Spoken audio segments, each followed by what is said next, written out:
L'espace culturel avait revêtu une belle robe blanche. En effet, le premier salon du mariage a eu lieu à Romba, vendredi à partir de 15 heures et samedi toute la journée. Pendant ces 2 jours, les curieux ont pu découvrir les différents stands de ce salon.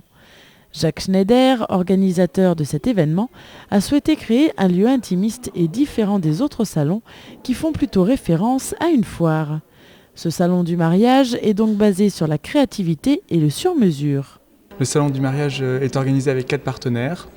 Au départ, j'avais la volonté de faire un salon du mariage qui soit un peu différent de celui de Metz ou de Thionville, et donc on a réussi à faire un petit salon du mariage super sympa qui est basé sur la créativité et sur le sur-mesure. Donc c'est un salon dont on vous présente toute une série de produits faits sur mesure pour les mariés. C'est vraiment la création, donc on ne montre pas de stéréotypes, que ce soit pour la pâtisserie, les boulangeries Vatrin, ou pour les bouquets, ou alors pour ma création, ou celle de Magali Rodriguez qui réalise des robes. Il n'y a jamais de stéréotypes, on fait toujours du sur-mesure pour la personne, donc chacun demande ce que la personne a envie, comment est-ce qu'elle veut le faire, et puis on le crée, tout simplement.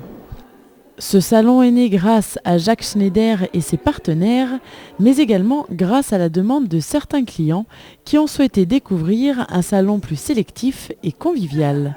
L'année dernière, beaucoup de mes mariés sont venus et m'ont dit on a fait le salon du mariage de Metz ou de Thionville, on trouvait que ça faisait foire. Et j'avais une envie de travailler avec mes partenaires, puisque je les connaissais tous avant, et je me suis dit on peut faire quelque chose qui soit super sympa, quelque chose de petit, surtout quelque chose de petit, et quelque chose de très intime.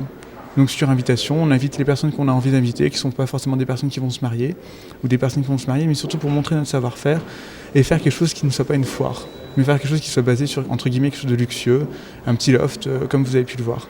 Pour Jacques Schneider, cet événement est une réussite, ses objectifs sont atteints et les retours du public sont encourageants, même si au départ, la première réaction fut la surprise.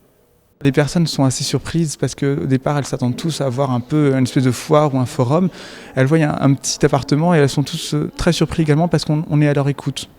On est à leur écoute, on n'est pas là pour leur donner des tarifs, on n'est pas là pour leur donner des documents. On est juste là pour leur montrer, leur exprimer nos sensations et nos sentiments par rapport à ce qu'on réalise. Et je dirais, les personnes nous ont tous très encouragés à reproduire ce genre de manifestations, ou alors du moins à continuer à produire ce genre de choses.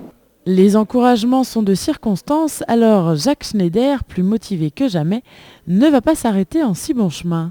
Après un premier salon du mariage réussi, il souhaite créer encore beaucoup d'événements de ce genre pour dynamiser Romba et prouver que dans une petite ville, il y a aussi des manifestations intéressantes à découvrir.